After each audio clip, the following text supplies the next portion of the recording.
So whenever you say Om, you have to be in that mindset. Instead of thinking about something else, you should be communicating with the God. Oh dear God, I am chanting your name and I seek protection from you as you are the universal protector. So 3 बार लंबा सांस भर के ओम का उच्चारण करेंगे.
So our Yajman for today is Zaina Dhawan, and we are gathered to celebrate her birthday.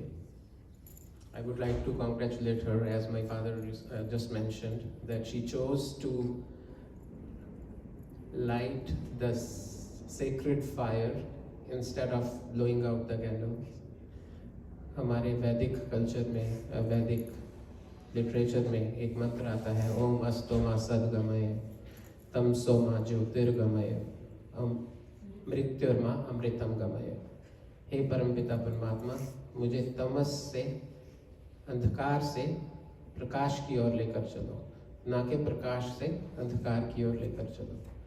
सो यज्ञ करना और अग्नि प्रज्वलन करना एक वैदिक रीति है, और अग्नि को बुझाना ये एक अवैदिक रीति है. So and I know there are many young parents sitting in the room, and I would also like to congratulate many parents who are trying their level best to teach their children Vedic culture, our religious practices, our rituals, our values. And it is very important, especially once you are in a country where your child is exposed to some other cultures or some other people who may not be in alignment with you.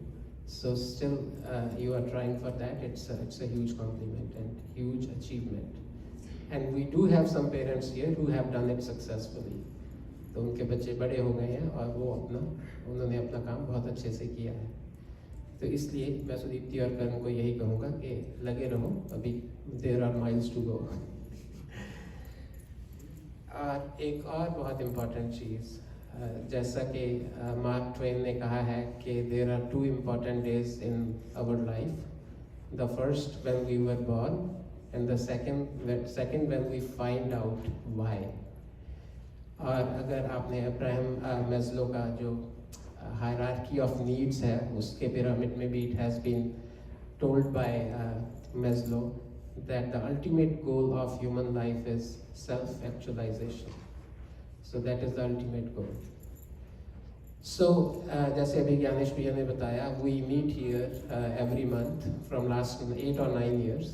So due to COVID, we moved our sessions to Zoom, and then we started again in the Arya Samaj. So it's once a month ritual, and the goal is same to achieve. We are the seekers of that self-actualization. So we try our level best to discuss what has been told by our Rishi Munis, what has been told in our spiritual literature. So that is what we do on monthly basis. So of course you are more than welcome if you want to join us. So the next session will be on November 23rd. So today I know there are some people in the room who are Gen Z and Gen Alpha. So people who are under the age of 27. So I would like to focus little more on them. हमारा जो वैदिक philosophy है उसमें जो मनुष्य जीवन है, it has been divided into 4 stages. The first stage is brahmacharya, the second is grihasth, third is vanprasth, and fourth is sannyas. So the first stage, which is from year 0 to 25, is called celibacy or brahmacharya. So Ved कहता है कि there are 2 goals one have to achieve during brahmacharya. So 2 ऐसी चीजें हैं जो प्रत्येक ब्रह्मचारी को करनी चाहिए. Number 1, to gain and gather as much as knowledge and skills possible. Number 2, to work on the physical strength. Because the first stage is foundation for the next 3 stages. जो 0 to 25 में अपनी हेल्थ का ध्यान रखता है, वो 75 to 100 में बिना बीमारी के जी सकता है. जो 0 to 25 में अपना ध्यान नहीं रखता, उसके 75 to कहीं तो 75 पहुंचते भी नहीं, और अगर पहुंचते भी हैं तो वो उनकी सेहत उतनी अच्छी नहीं रहती, क्योंकि ये फाउंडेशन ईयर्स हैं. सो इसलिए सेलिबेसी जो है, इट इज़ वेरी इंपॉर्टेंट. ब्रह्मचर्य बहुत इंपॉर्टेंट है, जो फर्स्ट स्टेज ऑफ लाइफ है. So one has to gather as much as knowledge and skill set which will help to survive, I should say thrive. और number 2, आपका जो physical strength है उसको भी गेन करना है. So I would like to discuss the 4 pillars, the 4 steps of success, जिससे आप ये दोनों अपने गोल्स अचीव कर सकते हैं. और जो लोग फर्स्ट स्टेज ऑफ लाइफ पे नहीं भी हैं, उनके लिए भी ये चारों चीज़ें उतनी ही इम्पॉर्टेंट हैं. वो कहते हैं ना, जब जागे तभी सवेरा. ठीक है. और हमारा तो कल्चर है ही बहुत बढ़िया. हमारा तो ये फर्स्ट और लास्ट बर्थ भी नहीं है. ठीक है ना. हम तो एक कॉन्टीन्यूस साइकिल में हैं. हमें तो दोबारा भी पैदा होना है, बार बार पैदा होना है. तो इसलिए हम जो संस्कार यहाँ से लेकर जाएंगे, वही संस्कार हमारे साथ अगले जन्मों में भी चलेंगे. इसीलिए कहा गया है कि even if it is the last day of your life, still not bad to keep on enhancing and improving yourself. और हमारे तो राम प्रसाद बिस्मिल जी का शायद एग्जाम्पल आता है, जिस दिन उनको फांसी देनी थी, तो फांसी से 2 घंटे पहले जब जेलर आके पूछते हैं आके कि आप को टाइम बताते हैं कि आपके 2 घंटे बचे हैं, तो he saw that he is doing push-ups. So he was totally shocked. He said, "Why are you doing push-ups? As you know that you will die in 2 hours." He said, "This is not my first and last birth. I will come again and I will be strong enough to fight again for the freedom of my country. So that is why I am doing push-ups." So इस thinking के साथ अगर हम जीते हैं, तभी हमारी प्रगति हो सकती है. सो जन्म दिवस एक ऐसा दिन है, बाकी कल्चर्स में it is a day to enjoy, but in Vedic culture it is a day which brings lots of work and responsibilities for you. So you have to do lots of things. Number 1 is to take a resolution. जन्मदिन एक ऐसा दिन है जिस दिन आपको कोई व्रत लेना चाहिए अपने आप को इम्प्रूव करने के लिए, अपना एक बेटर वर्जन बनाने के लिए. अगेन एक वेद मंत्र आता है, ओम अग्ने व्रत पते व्रतम चरिष्यामि तच्छकेयम तन्मे आराध्यताम इदम अहम अनृतात सत्यम उपैमि. हे परमपिता परमात्मा, मैं आज एक व्रत लेती हूँ और आप मुझे इतनी शक्ति दीजिए, इतना बल दीजिए कि मैं इस व्रत को पूरा कर सकूं, क्योंकि हे परमपिता परमात्मा, आप सबसे बड़े व्रतपति हैं. There is no one else who is better than God in terms of following his व्रत्स. ईश्वर का क्या व्रत है कि सूर्य उसी समय निकलेगा जो उसका समय है. अगर धरती उसी स्पीड से घूमेगी, गुरुत्वाकर्षण ग्रेविटेशनल फोर्स उतनी ही रहेगी, फ्रिक्शन अपना काम करेगी. अगर ईश्वर के बनाए हुए सिस्टम में से एक भी चीज 1 मिनट के लिए भी आगे पीछे हो जाए, तो ये सारी सृष्टि समाप्त हो सकती है. तो ईश्वर सभी व्रतों का स्वामी है. इसलिए जो भी व्यक्ति जिस चीज में बेस्ट है, उसी से मांगो. किसी और से क्यों मांगो, उसी से प्रार्थना करो. तो इसलिए इस वेद मंत्र में कहा कि ओम अग्ने व्रतपते व्रतम चरिष्यामि, कि हे व्रतपते परमपिता परमात्मा, आपसे बड़ा व्रतधारी और कोई नहीं है. आप कृपया मुझे भी मेरा व्रत पालन करने की शक्ति दो। और ये मेरे पास लिखा हुआ है, Raina, I'll give it to you. I have more pamphlets with this mantra and resolution statement. So आप में से कोई भी ले सकता है। और इंटरेस्टिंगली इस कमरे में कोई भी ऐसा नहीं है जिसका इस साल में जन्मदिन ना आया हो या ना आएगा। अगर कोई है तो बताए, that will be a surprise. तो सभी का जन्मदिन साल में एक बार आता ही है, ठीक है। 29 फेब को छोड़ दीजिए अगर कोई है बाई चांस। तो इसलिए हम सभी के लिए ये व्रत पत्र होना चाहिए, हम सभी को ये रेजोल्यूशन लेना चाहिए। And there is no one who is perfect, we all have lots of scope of improvement. So pick what is most important, what is most useful and try to work on it. So जो first step है वो तो है एक व्रत लेना, और जो दूसरा स्टेप है वह है डिसिप्लिन, जिसको हम बोलते हैं हिंदी में अनुशासन। अब डिसिप्लिन एक बड़ी इंटरेस्टिंग टर्म है, पहले डिसिप्लिन को डिफाइन कर लें। सो डिसिप्लिन की जो डेफिनेशन है वो है making intentional mental and physical choices which are aligned to your goal. Making intentional mental and physical choices that are aligned to your goal. ये है discipline. And it is very unfortunate, people think that discipline is something which bounds you, which confines you. Rather, if you think deeply, discipline is something which gives you freedom. Discipline frees you from laziness. It frees you from failure. It gives you freedom from all your bad traits. So once you follow discipline, you will definitely be on the path of growth. So discipline को पालन करना मुश्किल हो सकता है, पर discipline बंधन का कारण नहीं है। Discipline तो मुक्ति का कारण है। अगर हम अनुशासन का पालन करते हैं तो डेफिनेटली अनुशासन में बहुत चीज़ें आ जाती हैं, hard work, patience, these all are part of discipline. So क्योंकि there is a difference between capability and achievement.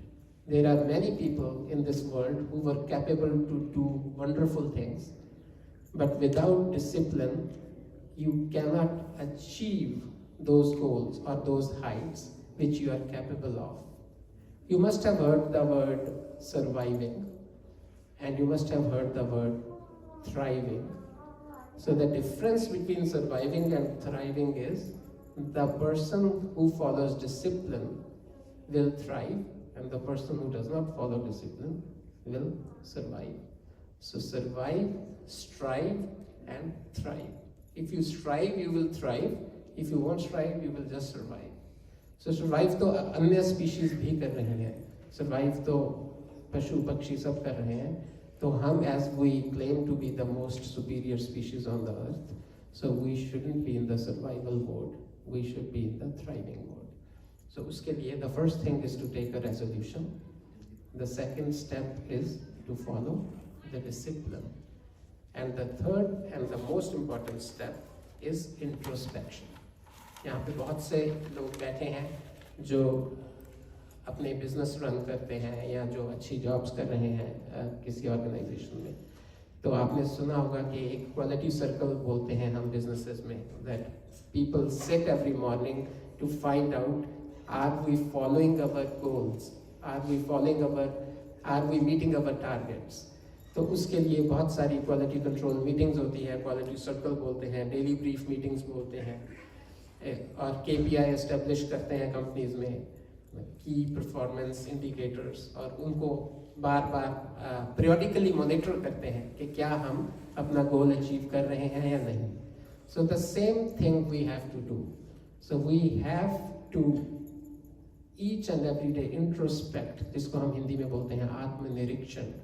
अपना आत्मनिरीक्षण करना पड़ेगा आपको कि मैंने एक रेजोल्यूशन तो ले लिया, लेकिन क्या मैं उसको फॉलो भी कर रही हूँ या फॉलो भी कर रहा हूँ, और अगर कर रही हूँ तो कितनी सक्सेसफुल हूँ, कितना सक्सेसफुल हूँ उसमें। और एक चीज़ और जो बहुत इंपॉर्टेंट है, जब भी हम कोई रेजोल्यूशन लेते हैं, कोई गोल बनाते हैं, it should be very specific. वो जनरल नहीं होना चाहिए, and there shouldn't be any negative statement in it. कि मैं आज से जंक फूड नहीं खाऊंगा. That is not a goal, that is not a resolution. Resolution is मैं आज से क्या खाऊंगा. आई वोंट बी लेजी, ये कोई गोल नहीं है. I will go 4 times to gym every evening on Monday, Tuesday, Thursday and Friday evening. So that is a resolution. The resolution should be very specific, straightforward and a positive statement. जो नहीं करना वो resolution नहीं है, जो करना है वह रेजोल्यूशन है. तो इस चीज़ का बहुत ध्यान रखना है. हम बहुत बार बोलते हैं ये नहीं करूँगा, मैं लेट नहीं उठूँगा, मैं लेट नहीं उठूँगा. I will not get up late. That is not a resolution. Resolution क्या है? I will go to bed early. That is a resolution. I will go to bed early because if you will go to bed early you will get up early. ठीक है. तो इस तरह से you will have to be very careful. जो resolution बनाना है पहले तो उसको ठीक बनाए, गलती उसी में हो जाती है. और सेकंड स्टेप इज कि हम उसमें डिसिप्लिन को फॉलो करें. And third step is that we should be very careful. Are we meeting our goals? Are we meeting our targets or not? And fourth and the final step is you should spend some time to rejuvenate. क्योंकि आजकल हम जिस society में जी रहे हैं, हम इतने ज़्यादा मेंटली और फिजिकली एग्जॉस्टेड हैं. छोटे छोटे बच्चों में भी बहुत सारी डेफिशिएंसीज हैं. कैल्शियम डेफिशिएंसीज हैं, विटामिन डी, आयरन डेफिशिएंसीज हैं. और बीइंग हमारी फूड, कई लोग बोलते हैं it is due to your food restrictions, but which I do not agree anyways. पर जो भी रीजंस हैं, तो ये भी आपको ध्यान रखना है कि what am I doing for my self care, what am I doing to rejuvenate my self. So that is very very very important. Now there is something interesting to mention here. Most of the time we do activities which are hurting us more, which are draining our energy, and we think that those activities which we are doing will rejuvenate us. So इसको हमारे ग्रंथों में कहा गया है अविद्या. So जो चीज हम जिस चीज के लिए करते हैं और उसका रिजल्ट ऑपोजिट निकले. एक छोटा सा example, we spend so much time on technology, right? So we think entertainment is my privilege, it is my right. So I'm entitled to be entertained. So that is why I should use my phone. I should watch whatever I want to watch. So उससे क्या होता है, हमारे पास इलिशा है, अब ये neurology में residency कर रही है, she can tell better. तो हमारा जो डोपामीन है, वो डोपामीन रश आपके ब्रेन में इतना हो जाता है कि आपकी डोपामीन डिपेंडेंसी बन जाती है, जिसको डोपामीन एडिक्शन भी बोलते हैं साइकोलॉजी में. तो आप हमेशा हर बार उसी स्टेट में रहना चाहते हैं. और जब भी आप फोन से छूटते हैं तो उसको हम साइकोलॉजी में बोलते हैं डोपामिन फटीग. तो जो रेगुलर नॉर्मल लाइफ है वो बहुत ज़्यादा बोरिंग लगने लगती है. किचन में काम करना, पेरेंट्स की हेल्प करना, सिस्टर के साथ खेलना, पढ़ना, सैर करना, ये सारी चीज़ें इतनी ज़्यादा बोरिंग लगने लगती हैं क्योंकि जो आपका ब्रेन है वो एडिक्टेड हो चुका है उस डोपामिन के. अब हम तो सिर्फ एडिक्शन सिर्फ उसी में मानते हैं जो हम लोग दूसरी चीज़ों में एडिक्टेड हैं, लेकिन ये सबसे बड़ी एडिक्शन है जो टेक्नोलॉजी की एडिक्शन है. तो इसलिए हम कई बार बहुत सारी एक्टिविटीज़, बहुत से लोग जिसको बोलते हैं सोचते हैं कि हम टीवी देखेंगे, साथ में पॉपकॉर्न और कोक लेके बैठेंगे, so I am rejuvenating. So it is not rejuvenation. Technically you are doing exactly the opposite of rejuvenation. So you have to be very careful. What you do should be the real activity which will help you, which will strengthen you, which will refresh you, re-energize you, not drain you. And there are many examples, we all know. One term which is very, very common and very popular these days is called intentional idleness. Intentional idleness. आराम से अपने couch पे, अपने phone से 20-30 feet दूरी पे, बिना TV चलाए, आंखें बंद करके, बिना कुछ किए 15 मिनट बैठो, बैठ के दिखाओ. बहुत मुश्किल काम है. Intentional idleness is for each and everyone. I'm looking at Zaina, but it doesn't mean it's not for us. It's for everyone, including myself. So we should focus on intentional idleness, make it a habit every day.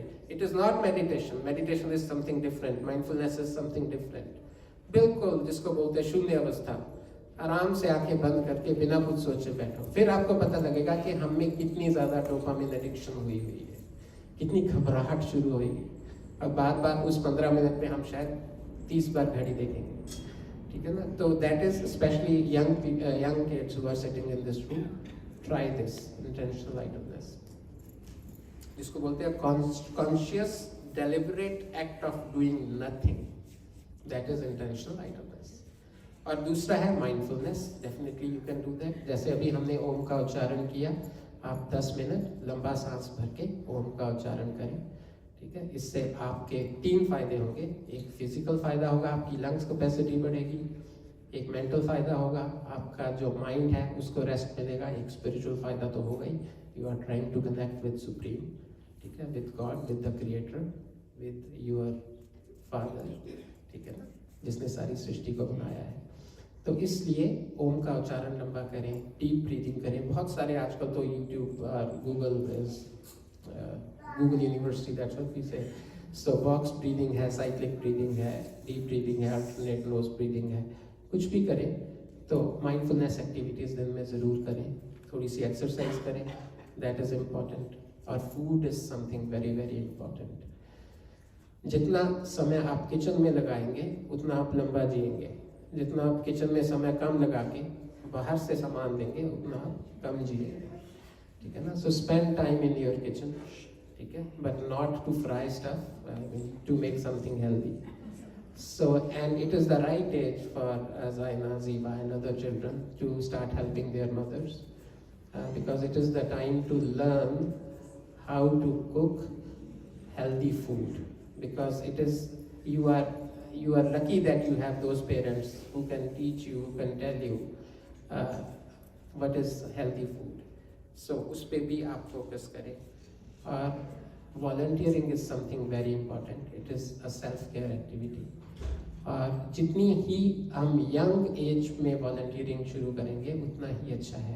और आपके तो curriculum में, I am very happy that in Canada you can not get high school certificate, completion certificate without doing 40 hours if I am not wrong. And I have seen many kids who continue their volunteering even though those 40 hours are over. So I highly recommend you that try to do one good deed per week at least. So हफ्ते में एक बार तो एक good deed करें, सभी करें। तो जैसे हम भी, I was a volunteer coordinator in my previous job. So उसमें क्या होता था कि the volunteer should come for at least once a week for 3 hours, so that was our minimum requirement. So आपको डेफिनेटली कुछ वॉलंटियरिंग करनी है, क्योंकि उससे जो आपको आत्म संतुष्टि और शांति, जो रिजुविनेशन उससे मिलती है, जिसको हम सेल्फलेसनेस बोलते हैं, वो एक्ट जिसमें आपको अपने लिए कुछ नहीं चाहिए, आप सिर्फ दूसरे के लिए ही कर रहे हैं, दूसरे के सुख के लिए, दूसरे की हेल्प करने के लिए, दूसरे की लाइफ को एनहेंस करने के लिए और उसकी क्वालिटी इंप्रूव करने के लिए कर रहे हैं, लेकिन बदले में you do not need anything. So that is called volunteering. It's so funny, many new immigrants come and when they were asking for volunteering, तो हम उनको बोलते थे कि ठीक है यू कैन ज्वाइन, तो वो कहते थे उसके बाद जॉब मिल जाएगी, वॉलंटियरिंग करने के बाद यहाँ जॉब मिल जाएगी हमें। So that is not volunteering, ठीक है ना। So you still have some selfish motive, so you have to be very careful. हर चीज में you have to be very careful. Sometimes we do stuff on the name of volunteering but it is not volunteering. So हर चीज में you have to be careful, और उसमें introspection आपके काम आएगी। जो भी आप कर रहे हैं देखें, उस पर चिंतन करें।